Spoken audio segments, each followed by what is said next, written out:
नमस्कार। कार्यक्रम बोलो बोलो मुंह तो खोलो, इसमें आपका बहुत बहुत स्वागत है और मैं शरद द्विवेदी इस कार्यक्रम का सूत्रधार हमेशा की तरह आपके साथ हूं। और आज का ये एपिसोड बहुत ख़ास इस मायने में है कि आज इस कार्यक्रम में हमारे साथ एक बहुत ही ख़ास मेहमान भी हैं। वो एक युवा राजनेता तो हैं ही, लेकिन एक युवा कैबिनेट मिनिस्टर भी हैं मध्य प्रदेश के। और सबसे महत्वपूर्ण बात है कि उनके पास जो डिपार्टमेंट है वो मध्य प्रदेश की जो उड़ान है विकास की, या फिर आप कहें कि एक विकसित प्रदेश की तरफ बढ़ने की, वो जो पंख है मध्य प्रदेश के, उन पंखों को गति देने वाले डिपार्टमेंट्स उनके पास है। यानी उद्योग मंत्री भी हैं वो मध्य प्रदेश के, और निवेश संवर्धन मंत्री भी हैं। इन्वेस्टमेंट को प्रमोट करने वाले मिनिस्टर की जिम्मेदारी भी उनके पास है। और ये मानने वालों की कमी नहीं है कि वो जिस सोच और दृष्टि का प्रतिनिधित्व करते हैं उसको लेकर वो इस पार्टी के साथ एक लंबी राजनीतिक यात्रा की तरफ बेहिचक बढ़ सकते हैं। तो चलिए, ये तो हुआ एक तारुफ, परिचय, इंट्रोडक्शन। और अब हम बात करते हैं उन युवा साथियों से छोटे छोटे परिचय के साथ। फिर वो अपने सवालों के साथ राज्यवर्धन जी के सामने होंगे और मैं उसको फैसिलिटेट करूँगा, कोशिश करूँगा। जी, आप सभी का स्वागत। और परिचय छोटा छोटा अपना और आगे बढ़ेंगे फिर हम। जी, मेरा नाम मयंक कपूर है। मैं कानून का छात्र हूं और अपने ज्ञान के माध्यम से एकात्म मानववाद की भावना को पुष्ट करने का प्रयास करता हूं। अरे वाह सर, बड़ा मयंक जी, कमाल है, वाह। सभी को नमस्कार। मेरा नाम शिवानी है और अभी मैं मास्टर्स ऑफ इंग्लिश लिटरेचर कर रही हूँ and I aspire to become a good and apt educator. Thank you. Very good, बहुत अच्छी बात। सभी को नमस्ते। हाँ। मेरा नाम प्राची वर्मा है और मैं भी मास्टर्स इन इंग्लिश लिटरेचर कर रही हूँ और मैं एक बहुत अच्छी प्रोफेसर बनना चाहती हूँ। नमस्ते, मेरा नाम अभिश्री कुलश्रेष्ठ है। मैं जागरण लेक सिटी यूनिवर्सिटी की छात्र हूँ। मेरा एक एडटेक स्टार्टअप है पेनाक्युलर नाम का, एंड साथ ही साथ मैं फीडिंग इंडिया नाम की एक एनजीओ की सिटी हेड भी रह चुकी हूँ। वाह, आप सभी कुछ ना कुछ सपने और लेकर आगे बढ़ रहे हैं।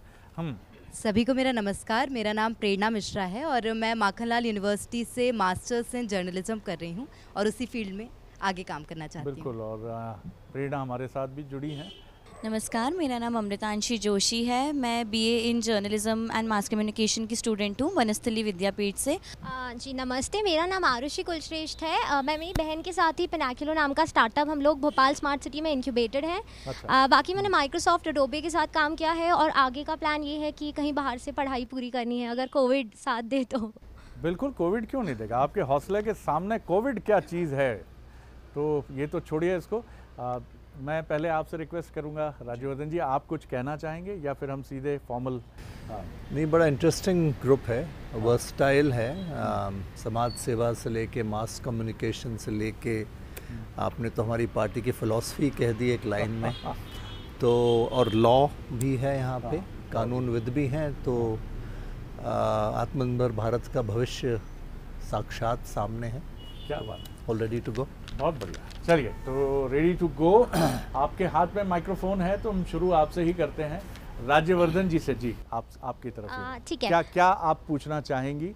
संक्षेप में अपना सवाल रखिए। तो एक चीज़ है जो मेरे दिमाग में हमेशा आती रही है कि मध्य प्रदेश की अगर हम जोग्राफिकली बात करें तो वो सेंट्रल में सिचुएटेड है, और बावजूद उसके ये थोड़ी आयरॉनिक चीज़ है कि जब से मुझे याद है तब से ये रहा है कि भोपाल में बच्चे रुकना नहीं चाहते। पूरी एमपी के साथ ये धारणा है कि यहाँ पे इन्वेस्टमेंट्स की प्रॉब्लम रही है। नहीं, very relevant question I think. बहुत ही आपने एक अच्छी बात का जिक्र किया है। मेरे ख्याल से हुआ ये है पूर्व में कि चंद्रबाबू नायडू जैसे लोगों ने इसमें लीड ले ली। हैदराबाद को उन्होंने वो इंफ्रा क्रिएट किया और कोइंसिडेंटली उसी वक्त जो तमाम कंपनियां थी वो भी आकर्षित हुई। विप्रो वगैरह दूसरी कंपनीज़ ने उसको लोकली भी सपोर्ट किया, बाहर के लोग भी आ गए। तो इन लाइफ जैसा कि हमारे बीच में आप लोग स्टडी कर रहे हैं मास कम्युनिकेशन, तो क्या होता है कि it is a lot about perception and branding an impression. तो वो क्रिएट हुआ तो वो मैग्नेट बन गया और वो अधिकांश आईटी वहाँ चला गया साउथ में। लेकिन well that happened. Madhya Pradesh के परिप्रेक्ष्य में हम लोग उस पर वर्क कर रहे हैं और हमने इंदौर में इस पर काम भी चालू किया है। अगर आप लोगों ने कोई इंदौर एयरपोर्ट अगर आप लोग गए हों मेन सिटी से, जो सुपर कॉरिडोर का एरिया आप देखते हैं, वहाँ पे हमने IT exactly TCS incidentally is one of the biggest companies in the world, जैसा आप सब लोग एग्जैक्टली लीगल माइंड है इसलिए आपने कहा। तो वो हुआ है प्रारंभ, हाँ, और बेहतर हो सकता है, तो definitely we are working on that. और एक बात और अच्छी है मध्य प्रदेश के लिए, अगर आप डेटा देखें तो हमारे यहाँ के स्टूडेंट्स एक्चुअली जो कहते हैं तकनीकी शिक्षित मानव संसाधन, आप बैंगलोर देखिए, आप हैदराबाद देखिए, आप पुणे देखिए, महाराष्ट्र देखिए, हमारे यहाँ के बच्चे वहाँ पे हैं। एग्जिस्टिंग इंडस्ट्री ज़रूर वहाँ पे है, लेकिन उसको मैन पावर हमारा कर रहा है, तो वी आर केपेबल, हमारे पास वो है। Like you said, why not Bhopal, why not Indore, why not Jabalpur, why not Gwalior? Just we still need to create a far superior infra and environment which can compete with cities like Bangalore or Hyderabad. We're trying to work towards that, and I'm confident that we shall be able to achieve it.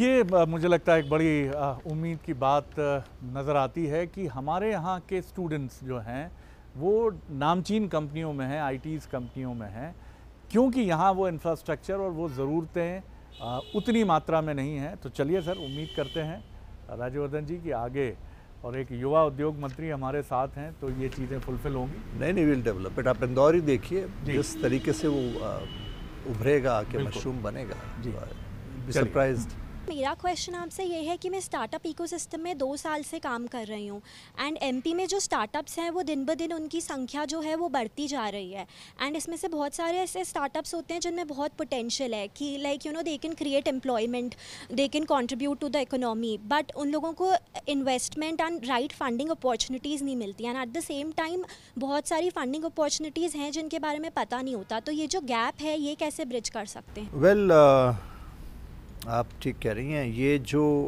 Employment और आत्मनिर्भर भारत का जो connect है, और youth को हमें न सिर्फ एनकरेज करना है बल्कि यूथ का संरक्षण भी करना है। It's like a baby, you know, the child is born, how the parents nurture it until the child is able to stand on its feet, walk and then run and become self-reliant. तो उस दिशा में वैसे इसमें अधिकांश MSME में आता है, जो मेरे कोलीग सकलेचा जी के पास डिपार्टमेंट है, मेरे पास हैवी इंडस्ट्रीज है, बट स्टिल इट्स कनेक्टेड। तो we are looking at incubators, accelerators, the right kind of environment to be created, और सक्सेस स्टोरीज़ हैं हमारे यहाँ पे। बहुत से लोगों ने स्टार्टअप किया है, स्टार्टअप बनाया है, फिर उसको they go sell it off, then they start with something else. कई तो बहुत अच्छे वैल्यू पे जाता है। तो we are trying to get venture capitalist और एंजल इन्वेस्टर्स। कोविड से थोड़ा सा सेटबैक है, मैं उसको डिनाई नहीं करूँगा, लेकिन हम शायद पहला राज्य हैं जिसने ऐसी पॉलिसी भी बनाई कि जिन जिन कंसर्न्स ने या कंपनीज़ ने या उद्योगों ने कोविड के दौरान बंद नहीं किया, एम्प्लॉयमेंट सस्टेन किया, उनको हम इंसेंटिवाइज भी कर रहे हैं। Also the other thing that we are trying to do is, for example अभी भोपाल के पास वॉल्वो आयशर आया, तो Volvo Eicher is a big company, तो how can we have others come around it mushrooming, ancillary industries or youngsters like you people wanting to start something, where can you fit in? एक मुझे मेरा experience ये है कि आप लोग भी कोई स्टार्टअप चालू कर रहे हैं, for example, always look at the sector that is bound to grow. You will grow the sector automatically. It's about choices we make at the early stage. Amritanshi, आप क्या पूछेंगे?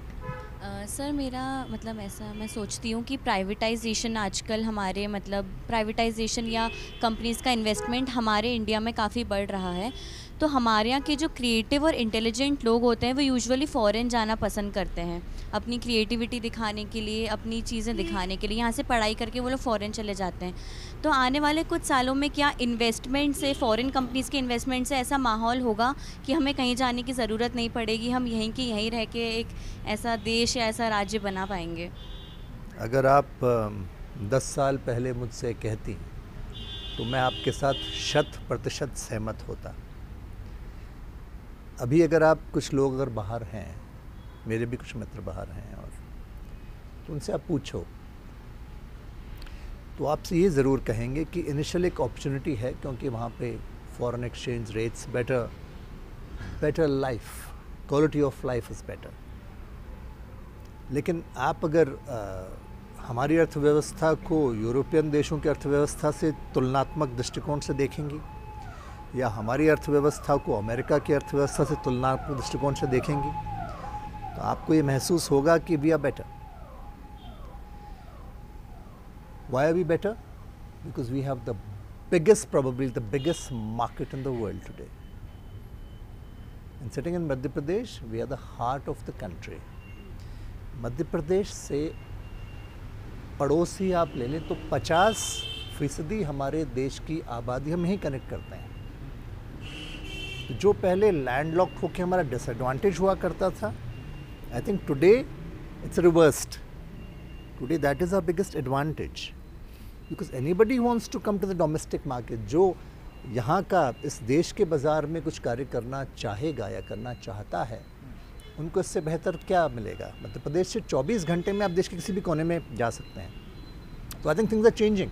इनके सवाल को मैं थोड़ा इस तरह भी लाता हूँ, फिर मैं आपकी तरफ आता हूँ कि राज्यवर्धन जी, हमारे यहाँ कहा जाता है कि टेक्नोक्रेट्स जो हैं उनका वो सम्मान नहीं है जो ब्यूरोक्रेट्स का है, या फिर पॉलिटी में जिन लोगों का जिस तरह से उनका दर्जा है। पॉलिटी से तो कोई तुलना नहीं है, लेकिन जो लोग जिसको ब्रेन ड्रेन हम कहते थे कभी, वो भारतीय कंपनियों में अगर उसी कंडीशन में, उतनी ही शानदार कंडीशन से, पैकेजेस के साथ अगर उनका समायोजन हो, तो शायद ये चीज़ जो विदेश में है, क्या हम अपनी कंपनियों का इतना सशक्तिकरण करने जा रहे हैं? बड़ा बाज़ार हैं हम, बड़ी ताकत हैं, आर्थिक ताकत है, दुनिया की 5वीं आर्थिक शक्ति के तौर पर हमें देखा जाता है।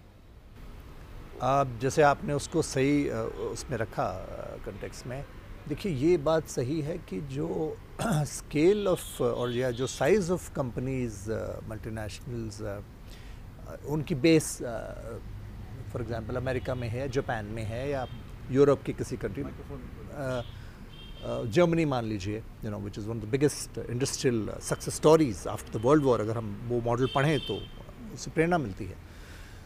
तो हाँ, वो बेस रही है। लेकिन अब फिर आप घूम के आइए तो आज JLR का मालिक कौन है? Jaguar land rover, Tata obviously.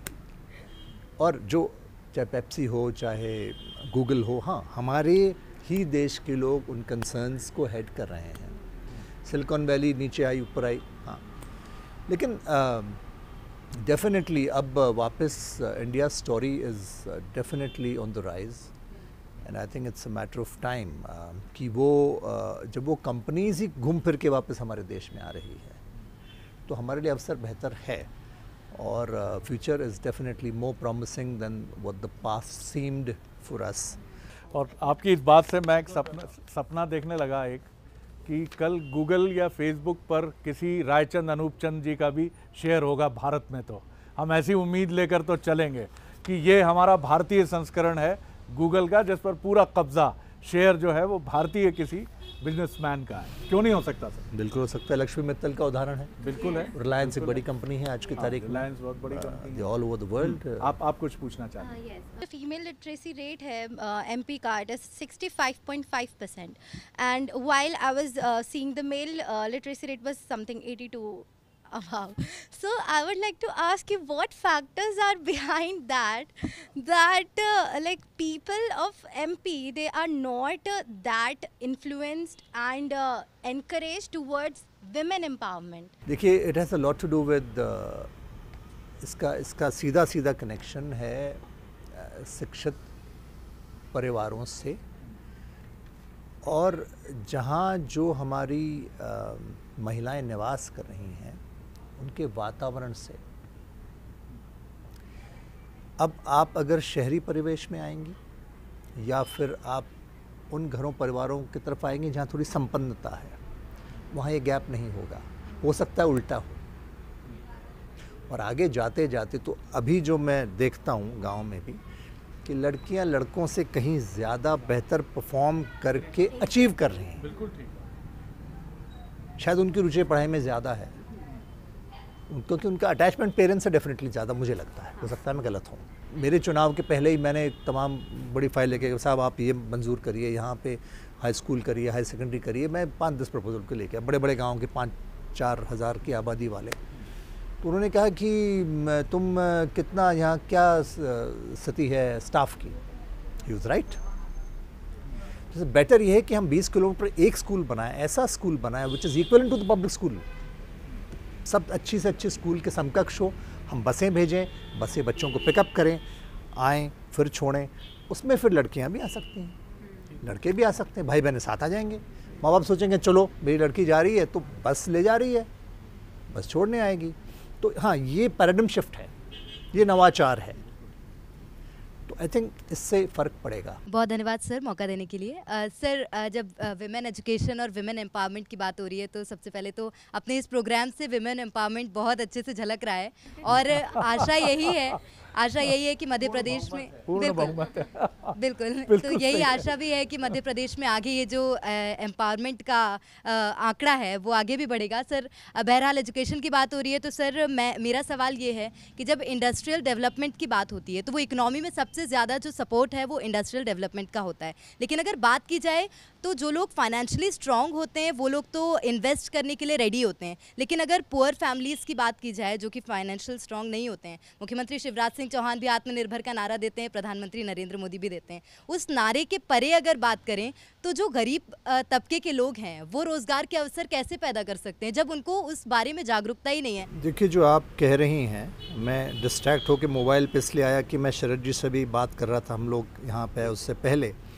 और मैंने उन्हें उदाहरण दिया कि जो शुरुआत कर रहे हैं, ये तस्वीर आप देखिए, देख रही हैं? क्या दिख रहा है आपको? सर एक महिला है जहाँ तक मुझे दिख रहा है। क्या परसेप्शन है इससे आपका? ये कोई मॉडल लग रही है आपको? कोई इंटरनेशनल मॉडल लग रही है? बिल्कुल नहीं सर, एक क्या लग रही है? तबके की महिला दिख रही है जी। आपको पता है फोटो कहाँ छपा है? वोग इटालिया। और आपको पता है ये कौन है? ये एक स्वयं सहायता समूह है हमारे धार जिले में, उसकी एक सदस्य हैं ये, और इनका नाम है सीता देवी। महेश्वर, चंदेरी, बाग प्रिंट्स, ये साड़ियाँ स्वयं सहायता समूह उनको बना के उस पर पेंटिंग करके हाथ से इन्होंने पहनी, इन्होंने फ़ोटो खींचा, इन्होंने फ़ोटो भेजा, और ये कहाँ छपा? जो हमारे देश की नामचीन मॉडल्स छपने के लिए शायद पता नहीं कुछ भी कर जाते हैं, ऐश्वर्या राय से कोई भी। तो ये ऐसा नहीं है। अब इनकी क्या मासिक आय आप मानते हो? तो जो शिवराज सिंह जी ने किया है आप उसको समझिए। कई लोग विपक्षी उनका मजाक उड़ाते हैं, अरे क्या लाडली लक्ष्मी क्या है? आप इंश्योर कर रहे हो कि बेटी ने जन्म लिया, अभिशाप नहीं, उसको हमने सेल्फ रिलायंट बना दिया। स्वयं सहायता समूह आप देखिए, वो अभी निरंतर, अभी पिछले इस चौथे टर्म में लगातार हर प्रोग्राम में उनकी बात करते हैं, और उन्होंने मात्र 2% पे उनको फाइनेंशियल असिस्टेंस का डिक्लेयर कर दिया। और ना सिर्फ ये किया, उन्होंने ये भी कहा, again I am coming back to Covid, उन्होंने कहा कि इसमें जितना भी मास्क होंगे, सैनिटाइज होंगे, ये हम उनको देंगे। उन्होंने हम लोगों से कहा, मुझे कहा, सकलेचा जी को कहा, जहाँ जहाँ इंडस्ट्री में हम इनको ऑब्जॉर्ब कर सकते हैं, फिलिंग द गैप्स, हमको इनको अपॉर्चुनिटी देनी है। शासकीय सप्लाईज में जहाँ जहाँ हम कर सकते हैं, मिड डे मील्स, आपको याद होगा पहले मिड डे मील्स में क्या होता था, किस तरह होता था। मिड डे मील्स में हमने इन लोगों को भागीदार बनाया है। इस तरीके से प्रयास हो रहा है। तो कैपेबिलिटी में कहीं कोई डाउट नहीं है, इतिहास के पन्ने भरे पड़े हैं।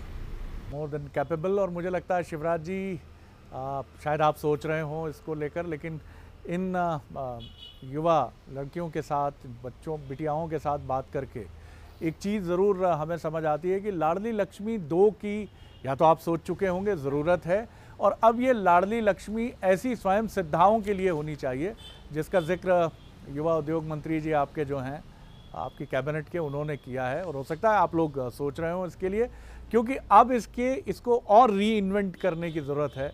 लाडली लक्ष्मी को और बड़ा परिप्रेक्ष्य देने की ज़रूरत है, एक बड़ा कॉन्टेक्स्ट देने की ज़रूरत है, जिसकी आवश्यकता सर मेरा मतलब पहले तो मेरा पर्सपेक्टिव ये है इंडिया के डेवलपमेंट को लेकर, या अगर हम प्रिसाइज होकर मध्य प्रदेश पर भी आएँ तो हम कवर मतलब डेवलपमेंट हो रहा है और जो विजिबल भी है, but basically what we are doing is covering it from the above, और इंटरनल डेवलपमेंट पर आई गेस उतना फोकस नहीं है, what I feel is like.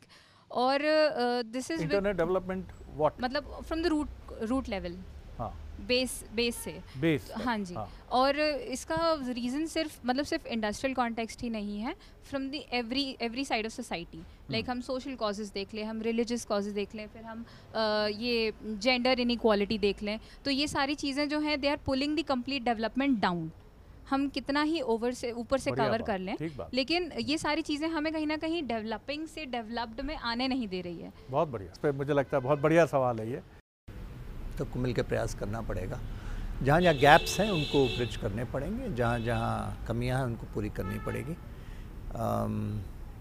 Startups जैसे कह रही हैं, पीपीपी उसका एक समाधान है, पब्लिक प्राइवेट पार्टिसिपेशन। जहाँ संसाधनों की कमी है, जहाँ अभाव है, उनको पूर्णता कैसे प्रदान की जाए, आप जैसे लोगों से सुझाव आते हैं और ये इम्पॉर्टेंट है। हाँ, अब धीरे धीरे मॉडल बदल रहा है, public participation, private participation, getting more equity, इन सब चीज़ों को हमें करना पड़ेगा। अगर कोई चीज़ आउटडेटेड हो गई है तो हमें उसे अपग्रेड भी करना पड़ेगा।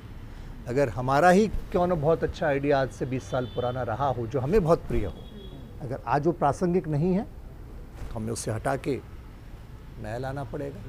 सक्सेसफुल मॉडल्स हमें देख के सीख के इम्प्लीमेंट करने पड़ेंगे, पड़ोसी राज्यों से या दूसरे देशों से या कई जगहों से वो करना पड़ेगा। आप सही कह रही हैं, पूर्णता तो हमें लानी पड़ेगी, पूर्णता लानी पड़ेगी। वक्त कम है मेरे पास, मैं आपका सवाल लूँ। सर उद्योग और खनिज आपस में काफ़ी कोरिलेटेड हैं। हाल ही में मैंने खबर पढ़ी कि सरकार ने डोलोमाइट खनिज जो होता है उसको मेजर से हटा के माइनर मिनरल में कन्वर्ट कर दिया, जिसका असर ये हुआ कि कान्हा और बांधवगढ़ रिजर्व में डोलोमाइट की माइनिंग बहुत ज़्यादा बढ़ गई, जिसकी वजह से जो वहाँ के टाइगर हैं उनको बहुत दिक्कत आ रही है। तो मैं ये पूछना चाहता, अगर निवेश बढ़ा तो पर्यावरण को नुकसान होगा, और पर्यावरण को हमने देखा तो निवेश का नुकसान होगा, तो हम इसका बैलेंस किस तरह से बनाएं कि मध्य प्रदेश निवेश में तो आगे बढ़ी, लेकिन साथ ही साथ जो हमारी इकोलॉजी है वो भी बनी रहे। देखिए, साथ साथ चला जा सकता है। और ईज़ ऑफ डूइंग बिजनेस के बारे में जब हमने चर्चा प्रारंभ करी आज से 6 महीने पहले, तो बड़ी कठिनाइयाँ थी। मुख्यमंत्री जी ने हमें कहा 30 दिन में हमें क्लियरेंस करनी है। तो हमने कहा चलिए ठीक है, आदेश है बॉस का, नेता का। हमने जाके उसको स्टडी किया, मैंने, सकलेचा जी ने। फिर हमें रियलाइज़ हुआ कि बहुत से डिपार्टमेंट्स ऐसे हैं यहाँ 30 दिन में नहीं आ पाती, जैसे आपका फॉरेस्ट, एनवायरनमेंट, ऐसे हैं तो उनमें समय लगता है। फिर हमने उसमें डीम्ड परमिशन का एक प्रोविज़न डाला कि इतने समय में कोई नहीं देगा तो we will consider it done, provision आगे बढ़ेंगे। अभी जो फॉरेस्ट का विषय, फॉरेस्ट में असल में हो क्या रहा है कि बहुत सी जगहों पे, मैं नहीं कहता हूँ कान्हा बांधवगढ़ सब, लेकिन मैंने देखा है बहुत सी जगहों पे जहाँ फॉरेस्ट नहीं है लेकिन फिर भी कागज़ में फॉरेस्ट है। हाँ, मैं टीवी शो पे कह रहा हूँ लेकिन हकीकत है, उसको छुपाने में कुछ बात नहीं। तो वहाँ पे हमें फॉरेस्ट कवर बढ़ाना है, डेवलपमेंट भी करना है। बहुत से हमारे रिजर्व्स जो हैं वो ऐसी जगह पे हैं जहाँ फॉरेस्ट एरियाज़ हैं, तो कुछ कुछ जगह पे परमिशंस दी जाने लगी हैं। एनवायरनमेंट मेजर कंसर्न है, क्योंकि ये हमारा ऋण है। किसके लिए? आगे वाली पीढ़ी के लिए। हमारे पूर्वज हमें सांस लेने के लिए साफ़ हवा दे गए, हम पोल्यूटेड दें बच्चों को, दैट्स अनफेयर। तो ये इश्यूज़ डेफिनेटली हैं। और डोलोमाइट को इसलिए किया गया होगा कि वो अगर मेजर होता है तो क्लियरेंसेस के लिए दिल्ली तक जाना पड़ता है, सेंट्रल गवर्नमेंट तक। यहीं इजीली हो जाता है। तो अब सीमेंट इंडस्ट्री फॉर एग्जांपल है, सीमेंट इंडस्ट्री के लिए इंग्रेडिएंट है, उनको चाहिए, तो इसलिए ये है। और कान्हा बांधवगढ़ का आप संज्ञान में लाएं। अगर कहीं गलत हो रहा है, अगर लॉ ब्रेक हो रहा है, इरेगुलरिटीज़ हैं, तो डेफिनेटली उस पर एक्शन लिया जाएगा। बट हम प्रयास करते हैं कि कोई भी इंडस्ट्री जहाँ आती है वहाँ जनजीवन प्रभावित नहीं होना चाहिए, क्वालिटी ऑफ लाइफ वो इफ़ेक्ट ना करे। ये भी हमारा दायित्व और कर्तव्य है, बिकॉज एनवायरनमेंट उतना ही इम्पॉर्टेंट है। हमारी ताकत है हमारा डेमोक्रेटिक होना, लेकिन यही हमारी चुनौती भी है। हमारी डेमोक्रेसी में सवाल पूछने की इजाज़त है जो हमेशा रहनी चाहिए, वो हमारी ताकत है। लेकिन जैसा आपने भी कहा, मोदी जी जब प्राइम मिनिस्टर बने तो उन्होंने इन्वायरमेंट क्लियरेंस को लेकर कहा कि मैंने देखा दाहिना हाथ बाएं हाथ से लड़ रहा है, बायां हाथ दाहिने हाथ से लड़ रहा है, और उन्होंने पिछली सरकार की तरफ भी संकेत किए थे, उस पर भी मैं नहीं जाना चाहता। लेकिन आखिर सस्टेनेबल डेवलपमेंट की जो हमारी अवधारणा है सर, हम कैसे आगे बढ़ें? हमारी ब्यूरोक्रेसी पूरी तरह रेडी रहे। हम आप कह रहे हो जैसे डेमोक्रेसी हमारा बहुत सारा अनेकता में एकता का स्वरूप है, और अगर नॉर्थ ईस्ट से लेके आप कन्याकुमारी जाओ तो आपको खुद पता लगेगा कि पूरा संसार यहाँ समाहित है।